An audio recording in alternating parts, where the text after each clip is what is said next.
Boa noite a todos, sejam bem-vindos à nossa casa, a União Espírita Cristã. Que tenham certeza que nós estamos recebendo vocês, um abraço muito fraterno, muito carinhoso, e para essa noite, né, que certamente nos acolherá, né, e nos trará uma mensagem muito, muito fraterna, de muita paz. Então sejam bem-vindos. Bom, vamos fazer a leitura. Vou fazer a leitura do livro Caminho, Verdade e Vida, coleção Fonte Viva. Foi psicografado por Chico Xavier, pelo Espírito Emmanuel. Eu vou abrir aleatoriamente. Caiu no item, no capítulo 54, a videira. Eu sou a videira verdadeira, e meu pai é o lavrador. Jesus, isso está em João, capítulo 15, versículo 1. Deus é o Criador eterno, cujos desígnios permanecem insondáveis a nós outros. Pelo seu amor desvelado, criam-se todos os seres, por sua sabedoria movem-se os mundos no ilimitado. Pequena e obscura, a terra não pode prescrutar a grandeza divina. O Pai, entretanto, envolve-nos a todos nas vibrações de sua bondade gloriosa. Ele é a alma de tudo, a essência do universo. Permanecemos no campo terrestre de que ele é dono e supremo dispensador. No entanto, para que lhe sintamos a presença em nossa compreensão limitada, concedeu-nos Jesus como a sua personificação máxima. Útil seria que o homem observasse no planeta a sua imensa escola de trabalho. E todos nós, perante a grandeza universal, devemos reconhecer a nossa condição de seres humildes, necessitados de aprimoramento e iluminação.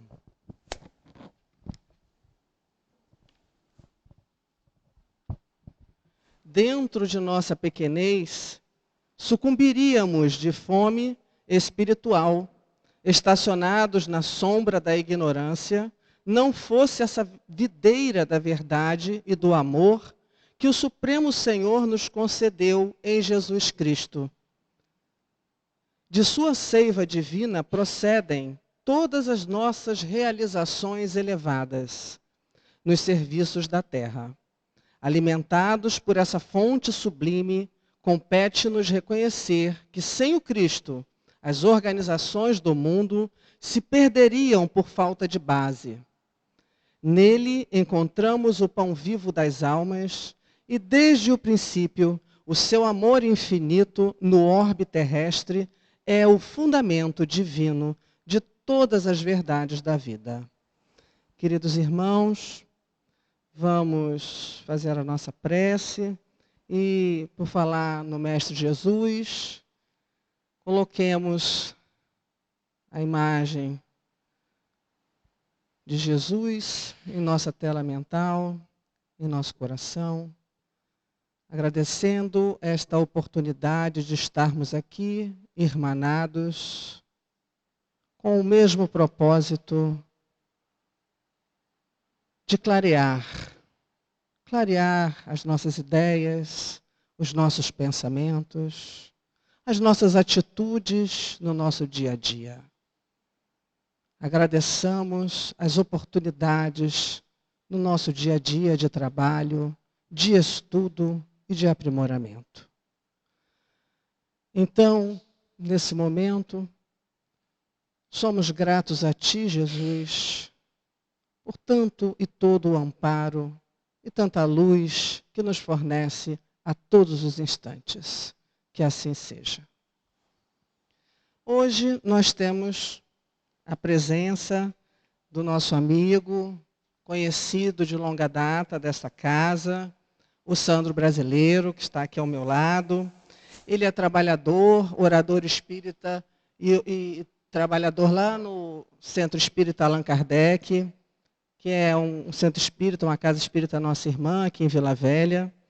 E o Sandro vai nos falar com o tema Senhor, salve-me, salva-me. Uma reflexão de Mateus, capítulo 14, 22, 31. Sandro, obrigada. O púlpito ali é todo seu. Fique imensamente à vontade.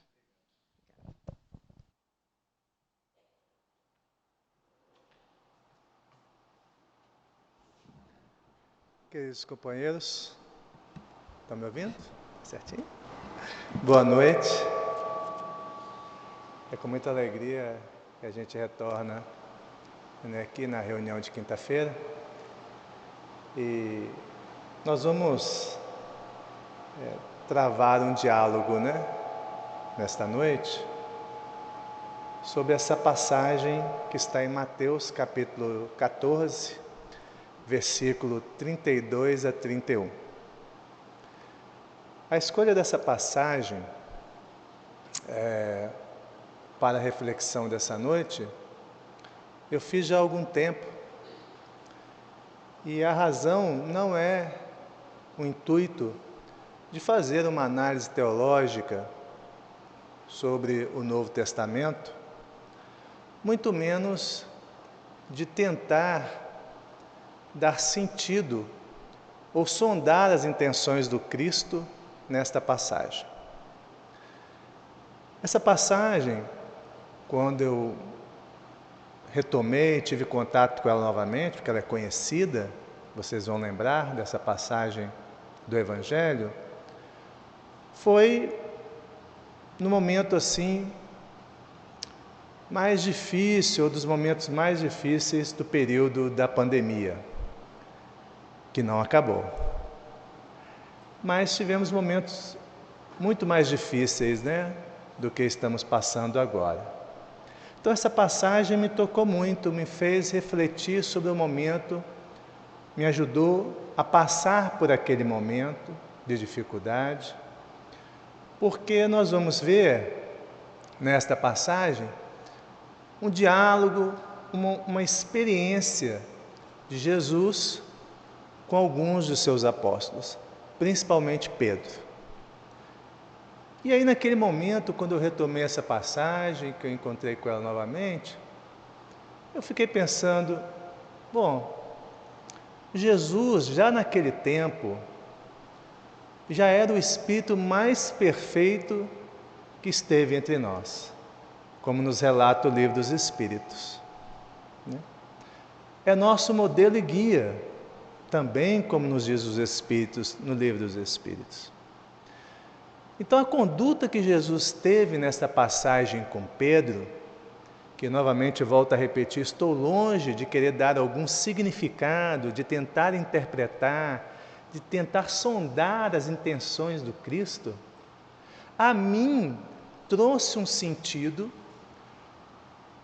que me fortaleceu, que me amparou diante daquele momento que nós passamos, todos nós passamos, os momentos mais difíceis da pandemia e de tantas outras situações que estávamos a passar e passando. Então eu quis trazer essa passagem de Mateus para nós juntos então conversarmos e relacionarmos essa vivência de Pedro com Cristo com a nossa vivência com Cristo. Então a gente vai buscar fazer essa analogia. E aí, naturalmente, cada um se sinta muito livre, muito à vontade para sentir o Cristo como quiser, para dialogar com Ele como achar melhor. Mas eu quero trazer uma contribuição para isso, para nos deixar muito à vontade com o Mestre. Só para nós nos situarmos, o que se passa nesse capítulo 14, até chegar nesse momento que eu vou trazer, esse capítulo 14 começa com o relato do julgamento e morte de João Batista, que era primo de Jesus, que quem batizou Jesus, que quem começou a pregar, né, sobre Deus, o Deus único. Então, naquele povo, naquela localidade, de maneira tão veemente, que, portanto, por isto, né, acabou sendo perseguido por Herodes Tetrarca e morto por ele. Jesus, quando sabe da morte de João Batista, ele, sem alarde, sem maiores divulgações, ele toma um barco, né, no mar de Genezaré ou do mar de Tiberíades, né, e, como relata Mateus, segue para um local distante. Né? Mas a população das cidades, daquela localidade, daquela redondeza, porque o Lago de Genezaré, ele é enorme, há várias cidades, né, que circundam esse lago, esse mar, né, ficam sabendo desse movimento de Jesus e seguem para encontrá-lo. Uma multidão. Então Jesus, quando chega na localidade que ele se destinou, né, na beira do lago, vindo de barco, ele encontra aquela multidão, clamando, chamando por ele. E ali ele começa, né, a curar as pessoas, a pregar para aquelas pessoas. Nós vamos lembrar também que neste momento é aquele momento que Jesus faz a multiplicação dos pães e dos peixes, né? Não sei se vocês lembram dessa passagem do Evangelho, é nesse momento que Jesus faz, porque aquela multidão se encontrava ali, Jesus foi ali para para viver o seu momento, né? Quem sabe, diante da situação que havia acontecido com João Batista, e ao encontrar aquele povo que foi ali para encontrar com ele, mas sem nada para comer, né, pede aos discípulos, aos apóstolos, para trazer o que tinham. E tinha alguns pães e alguns peixes no barco. E Jesus faz a multiplicação dos pães. Logo depois nós vamos nos deparar com essa passagem. Então, após isso acontecer, por isso, logo em seguida, Jesus insistiu com os discípulos para que entrassem no barco, depois disso tudo acontecer, e fossem adiante dele para o outro lado. Vamos lembrar, esse lago, esse mar de Genezaré, ele é enorme, né? Então, enquanto ele despedia da multidão, tendo despedido a multidão, subiu sozinho a um monte para orar. Ao anoitecer, ele estava ali sozinho, mas o barco já estava a considerável distância da terra, fustigado pelas ondas, porque o vento soprava contra ele. Aí, nesse momento aqui, quando eu comecei a ler essa passagem, eu me senti muito assim, né? Como fustigado pelos ventos, né? Foram momentos muito difíceis, onde nós tínhamos muitas incertezas, como um barco, né, fustigado pelo vento e pelas ondas, sem ao certo saber o que aconteceria. Então, nesse momento, eu me encontrei com essa passagem, e aí fiquei a pensar. E eu já li algumas vezes essa passagem, mas ainda fiquei perguntando o que iria acontecer. A minha pergunta não era em relação à passagem, mas era a relação para comigo, para com a minha família, para com as pessoas que eu conhecia, para tantas outras que eu não conhecia. O que iria acontecer? O que vai acontecer? Então, os discípulos estavam distantes dentro do barco, sendo movimentado pelas ondas, pelo vento. Na alta madrugada, Jesus dirigiu-se a eles, andando sobre o mar. Eu já li isso tantas vezes e aí eu me dei conta que eu nunca me perguntei por que Jesus, afinal de contas, resolveu andar sobre o mar. Por quê? Naturalmente não era para se demonstrar, porque não havia ninguém ali para assistir, para demonstrar suas capacidades. Os discípulos não duvidavam mais disso, já estavam cansados de ver Jesus curar, pessoas com hanseníase, curar pessoas cegas, curar pessoas de todo o tipo. Então, não era nesse sentido. E aí eu fiquei pensando, bom, se os discípulos foram com barco, Jesus ia voltar como? Ia dar a volta no mar de Genezaré? Não ia dar.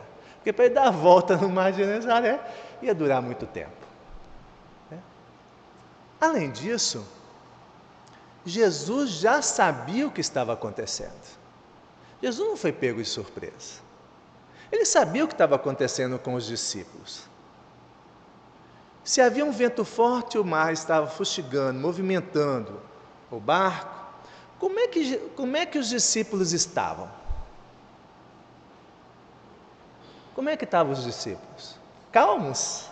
Tranquilos? Não, estavam com puta medo. Estavam com muito medo. Aí eu pensei em mim novamente, eu falei, também, Senhor. Também estou com muito medo.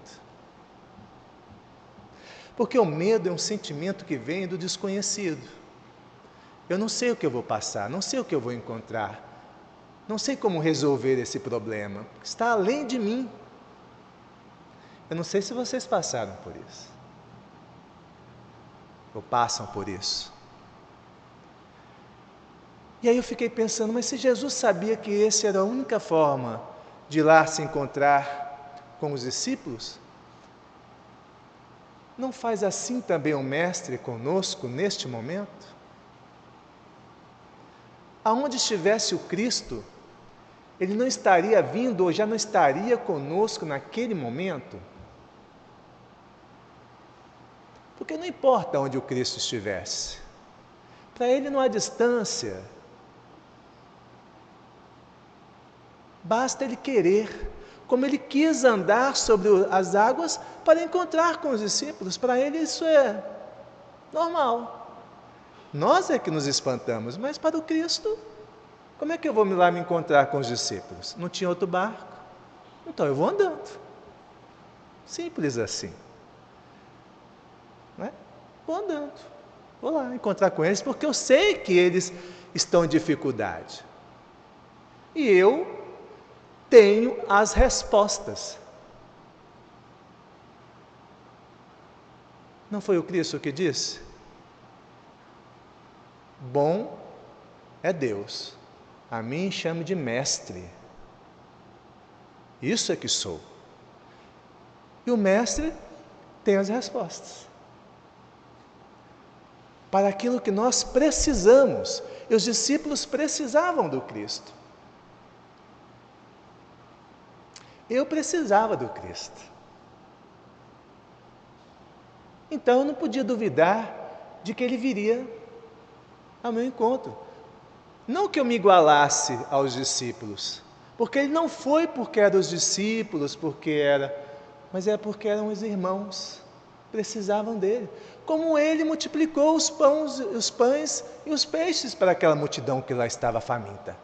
Que deu as palavras que consolaram aquela multidão que lá estava esperando por Ele. Então Cristo não faltava, Ele não falta. Das minhas 99, 100 ovelhas, nenhuma se perderá. Nenhuma.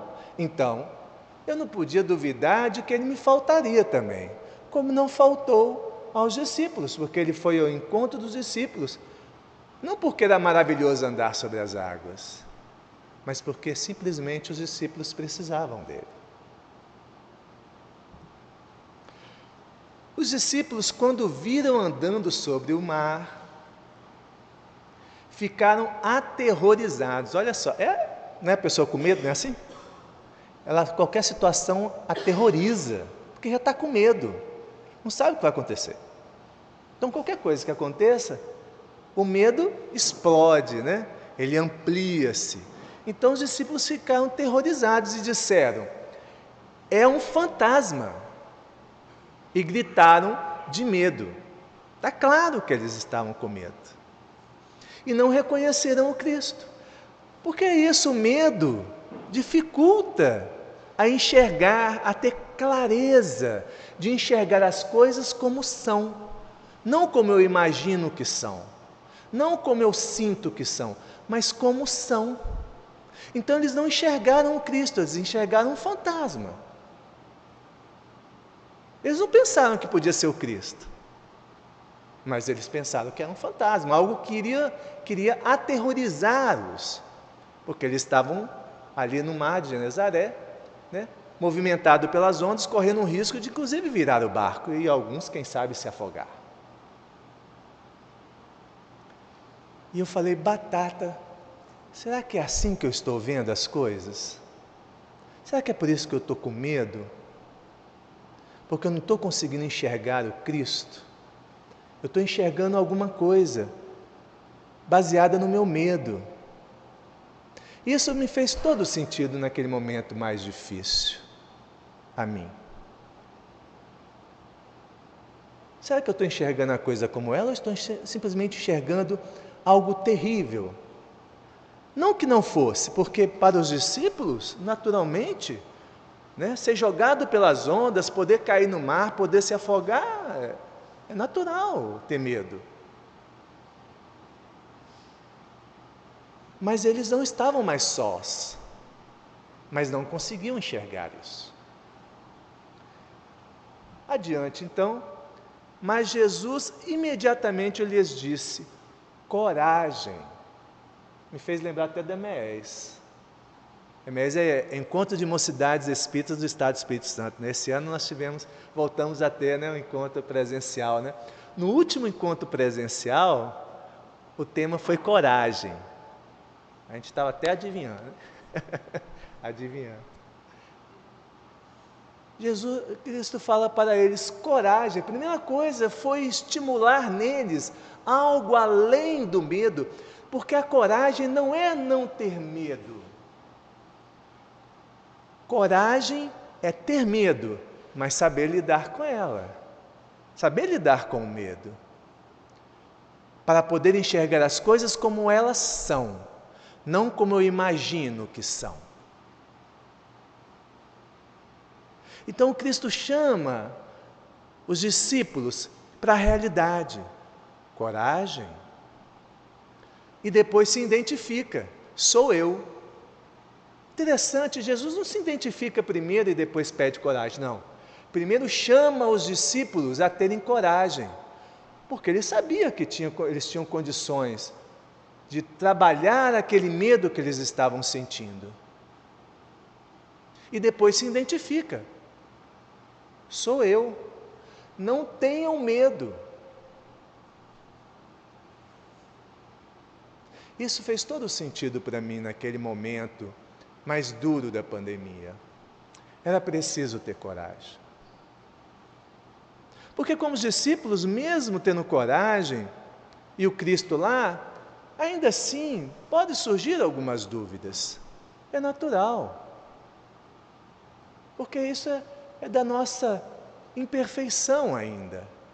Nós não temos todas as condições e elementos para poder reavivar em nós esse sentimento, né, essa coragem, para enfrentar as diversidades que se apresentam instantaneamente.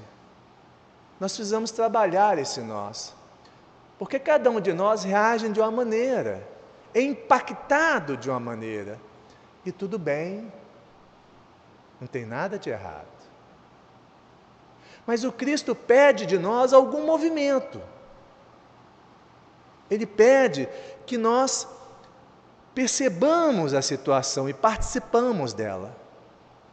Ele não foi lá para fazer sozinho.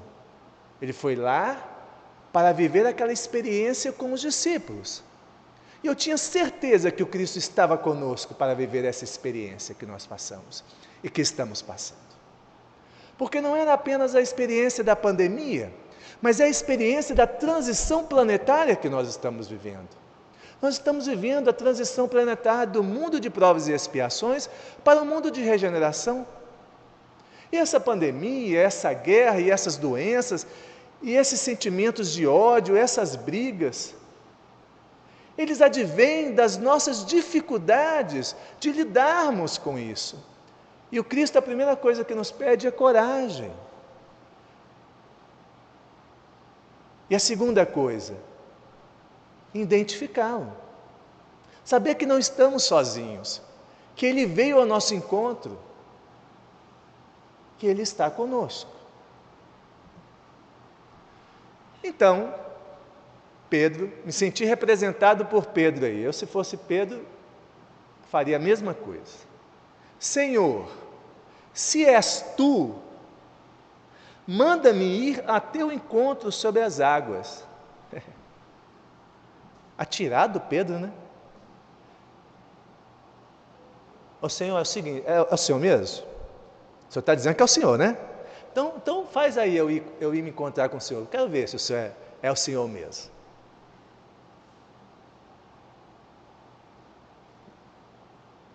E eu pensei, é assim mesmo. Porque eu sei que o Cristo está comigo, mas ainda duvido. Tenho uma série de senões. Tenho medo de morrer. Tenho medo que minha mãe morra. Tenho medo que meu pai morra. Tenho medo que minha esposa morra. Tenho medo que meus filhos morram. Se não morrer, tenho medo de ficar internado, de ser entubado. É um monte de medos. Mas eu sei que o Cristo está ali comigo, mas eu fico pedindo provas. Senhor, manda um sinal, né? Deixa eu pegar essa doença, não? Se eu pegar, que seja branda. Se não for branda, que eu possa sair do hospital. É sempre assim, a gente está sempre pedindo provas ao Cristo, né? Pedro não é diferente, Senhor, és tu. Então, faça-me ir ter contigo.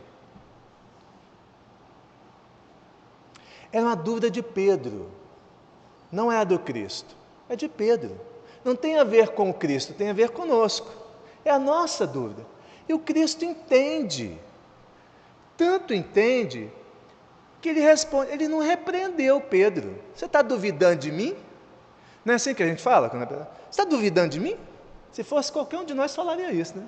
Você está achando que é quem? Para duvidar de mim? O Cristo disse para Pedro, venha. Ah, é? Então venha. Você não pediu para vir? Então venha. Estou dizendo para você vir. Respondeu ele. Então Pedro saiu do barco, andou sobre a água e foi na direção de Jesus.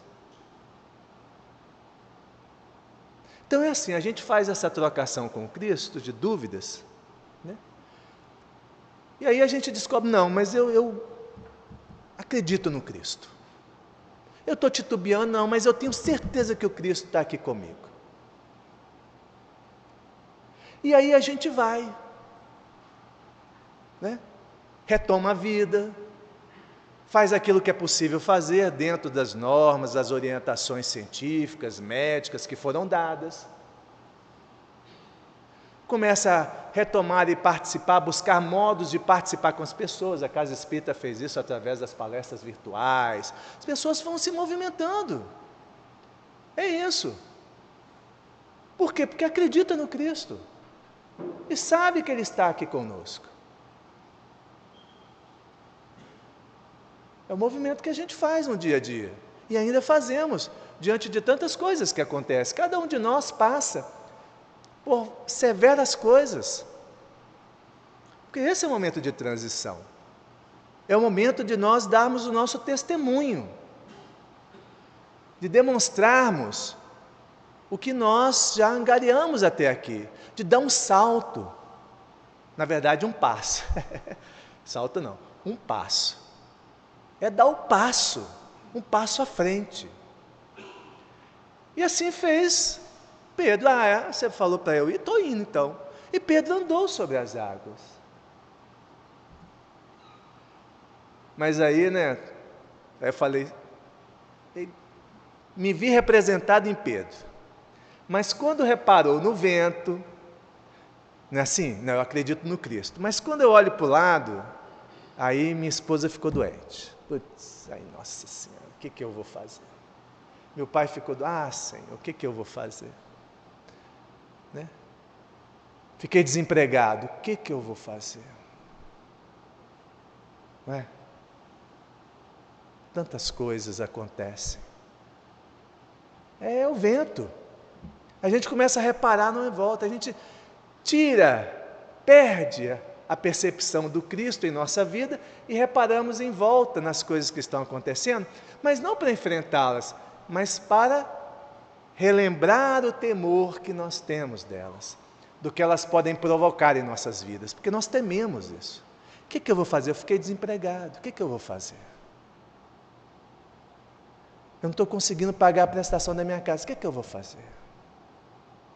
São preocupações justas de espíritos que estão encarnados, justíssimas.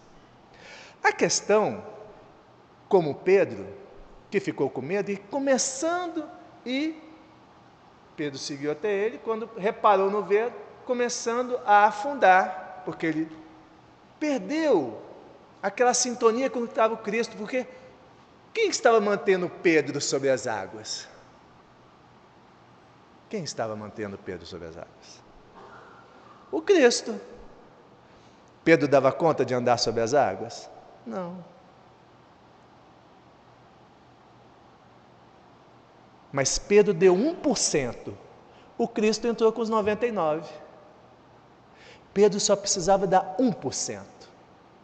Porque o Cristo dá os outros 99%. Por quê? Porque Ele sabe o que cada um de nós precisa. Mas nós precisamos dar a parte que nos cabe dar. Cristo não pode fazer 100% por nós.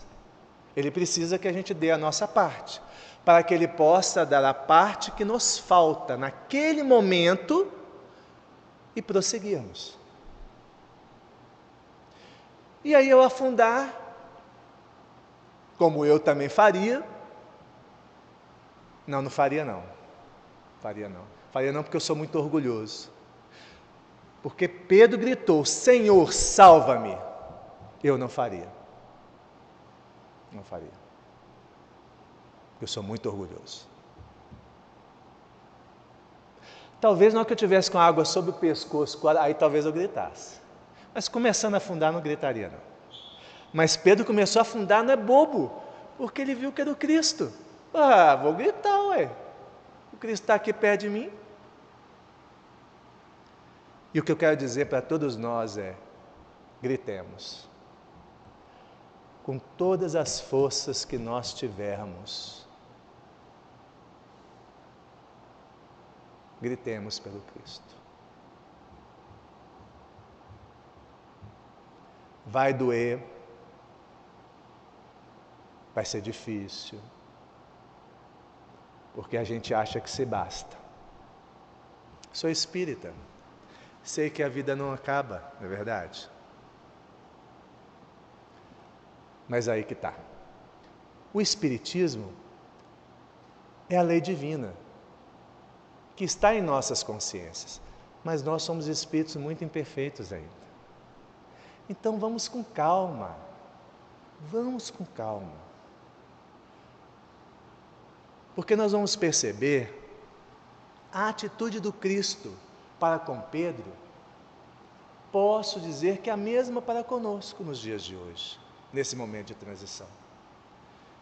Jesus imediatamente, Jesus não ficou assistindo Pedro afundar, para ver o que ele ia fazer, se ele ia nadar, se ele ia dar o jeito dele, não. Pedro gritou pelo Cristo. Jesus não ficou pensando se ele merecia, não merecia, nada disso. Imediatamente Jesus estendeu a mão. Jesus não repreendeu Pedro.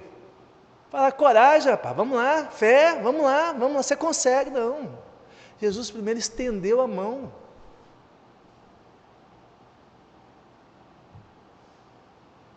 Quantas pessoas hoje estão passando dificuldades pelas situações que nós estamos vivendo? Quantas?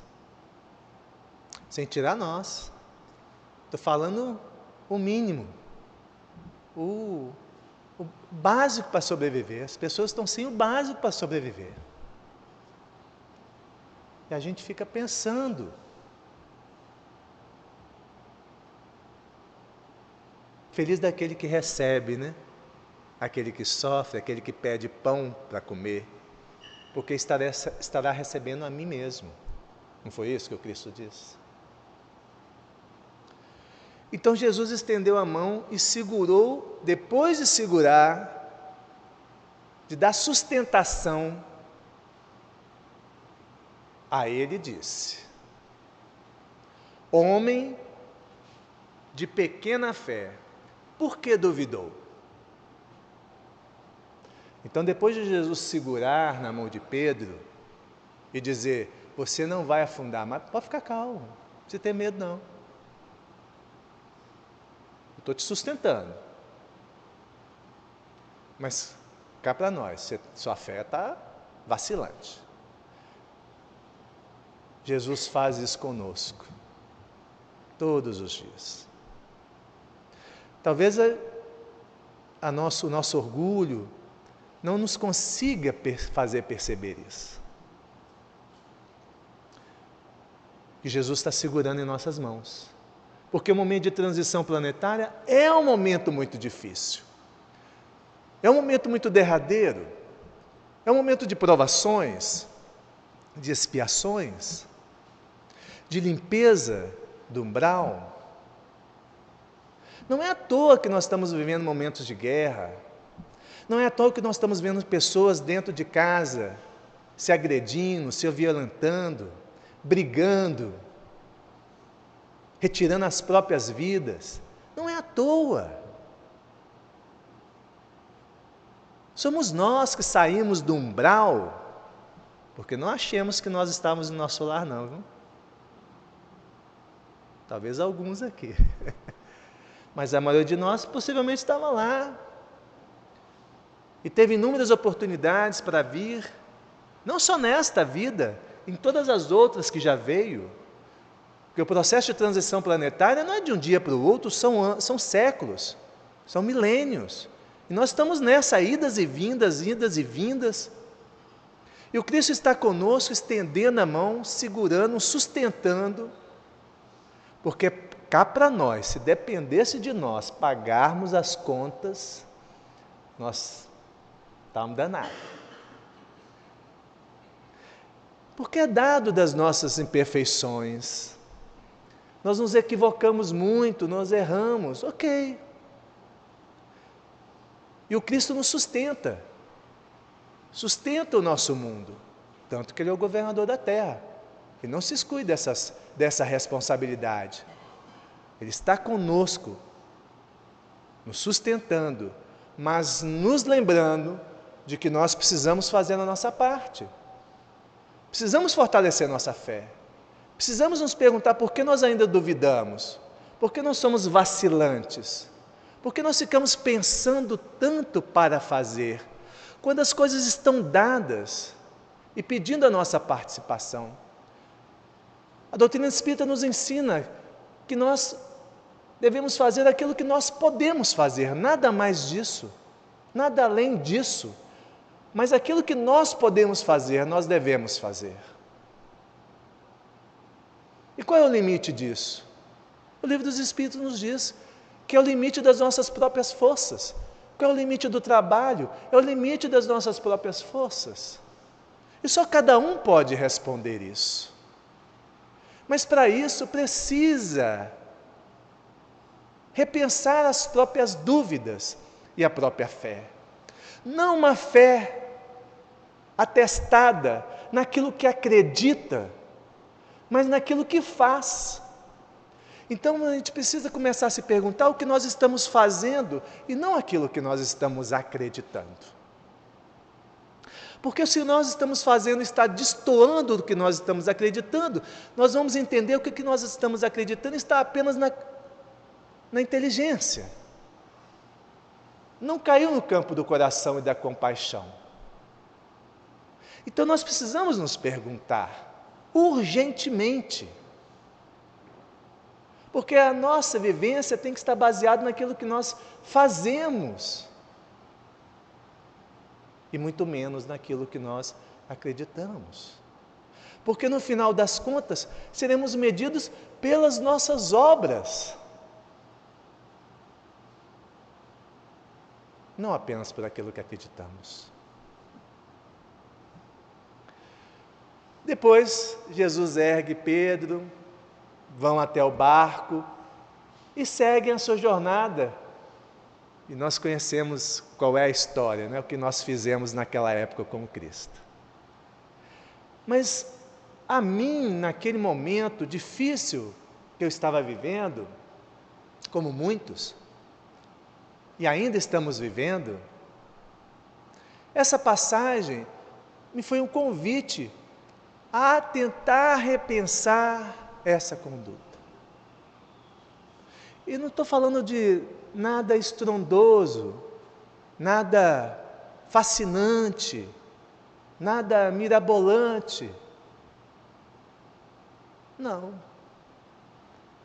Eu pergunto a todos nós, né, o que nós podemos fazer em nós mesmos para melhorar as nossas condutas, fortalecer a nossa fé, ajudar aos nossos irmãos. O que falta? É dinheiro? É tempo? Porque se for isso, desistamos disso. Desistamos de ter dinheiro para fazer caridade. Desistamos de ter tempo para fazer caridade. Desistamos disso. É o convite que eu senti que o Cristo estava fazendo naquele momento. Né? E a transformação vai se dar de um dia para o outro? Não. Não vai dar. Mas é um caminho que nós vamos percorrer. E saber que nós estamos com Cristo, saber que Ele está nos sustentando e que está guardando a nossa parte nesse processo. É o convite que o Cristo nos faz. Venha estar comigo.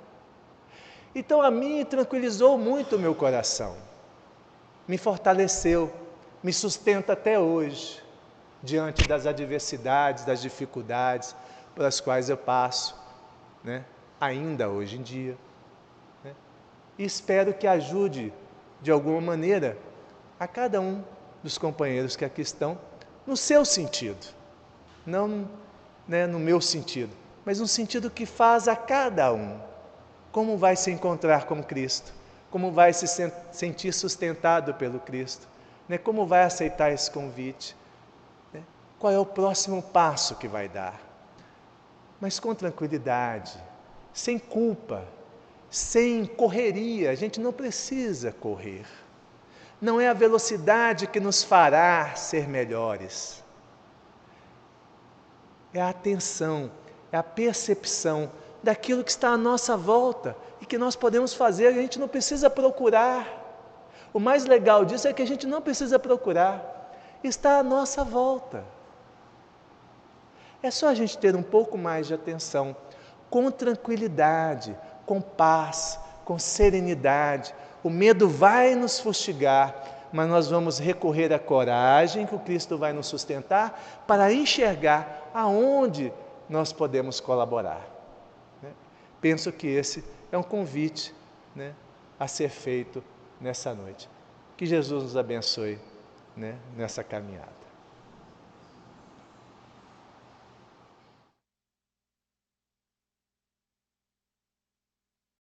Queremos agradecer ao Sandro por essa oportunidade de falar do Mestre Jesus. Certamente, como eu disse no início, né, a gente vai sair daqui com o coração com bastante paz. E o Cristo está sempre perto de nós, né, Sandro? A gente é que se distancia dele. Então vamos manter, né, vamos procurar nos manter sempre próximos do Cristo. Eu tenho aqui alguns recados para dar. O primeiro informe é sobre nosso encontro da próxima quinta-feira. Nós vamos ter aqui o nosso irmão Fabiano Santos e o Felipe Rocha, no dia 9/6, portanto, próxima quinta-feira, para um bate-papo sobre o livro Juventude Interrompida, lançado em maio pela Federação Espírita do Espírito Santo, do Estado do Espírito Santo, em parceria com a editora O Clarim. Então, esse livro, ele vai trazer muitos casos, né, reais, né, que vão falar sobre a juventude interrompida, e certamente os temas são muito interessantes e estão todos convidados para a próxima quinta-feira. Bom, a gente lembra também que a nossa livraria, lá no térreo, ela permanece aberta durante as reuniões doutrinárias. A Fabi está lá para atender quem quiser, né, adquirir algum livro. E também a livraria fica aberta de segunda a sexta-feira. Então, quem estiver passando por aqui, quiser algum livro, a livraria funciona das 9 da manhã até as 12 e de 13 horas às 17 horas. Lá na livraria, nós estamos também fazendo uma exposição do nosso bazar Mãos de Fada. São trabalhos belíssimos, feitos aqui na UEC, por trabalhadores da nossa casa, né, os artesãos aqui da UEC, e que se reúnem e proporcionam essa oportunidade. Toda a venda ela é revertida para as despesas da União Espírita Cristã, porque, né, gente, despesa todo mundo tem, né? Então, a gente faz esse trabalho e quem quiser está lá na livraria. Estará também não só adquirindo uma peça, algum objeto de seu interesse, como colaborando também. Bom, agora eu vou falar do Departamento da Infância e da Juventude, que acontece as atividades no sábado. Todo sábado, o Departamento da Infância e Juventude está trabalhando aqui na UEC, pela manhã. É a evangelização infantil, de 9h30 às 11 horas. E quem pode participar dessa evangelização infantil? Crianças recém-nascidas, 0 a 12 anos. Eu diria até que as mães, os pais, antes mesmo do nascimento, né, que quiserem se fazer presentes, porque há nessa parte da manhã, nesse horário de 9h30 às 11, há também o estudo da família, que os pais, quando trazem as suas crianças de 0 a 12 anos para a evangelização, participam, se quiserem, desse estudo da família. Então, é muito legal, é muito gratificante, venham sim, né, e as mães ainda que não deram à luz, se já quiserem participar do estudo da família, todos estão convidados. E à tarde acontece a mocidade, do horário das 17 às 18h45 são os jovens, a partir dos 13 anos de idade. Então, das 17 horas às 18h45. Tudo aos sábados, tá, pessoal? Quem estiver interessado também em trabalhar na nossa casa, nas atividades aqui da UEC, basta nos procurar. Logo após a nossa reunião, se alguém tiver interesse em se candidatar a algumas das tarefas que a casa tem, pode me procurar aqui, pode procurar a Fabi também na livraria, tá bom? É isso. Queremos agradecer a toda a equipe de tarefeiros que estiveram aqui conosco, trabalhando para que este evento acontecesse, né, com toda essa organização e essa harmonia. E vou convidá-los para a prece de encerramento. pedindo que todos nós estejamos gratos por esta oportunidade, que procuremos no nosso dia a dia não nos distanciar do Cristo, que procuremos cada vez mais sedimentar através de uma leitura saudável do próprio Evangelho no lar, que possamos sempre fomentar esta base que nos envolve e que nos torna melhores no nosso dia a dia e que nos fornece condições, portanto, deste amadurecimento que todos nós precisamos. Estejamos sempre com Jesus, que Ele é nosso guia e modelo. Que assim seja.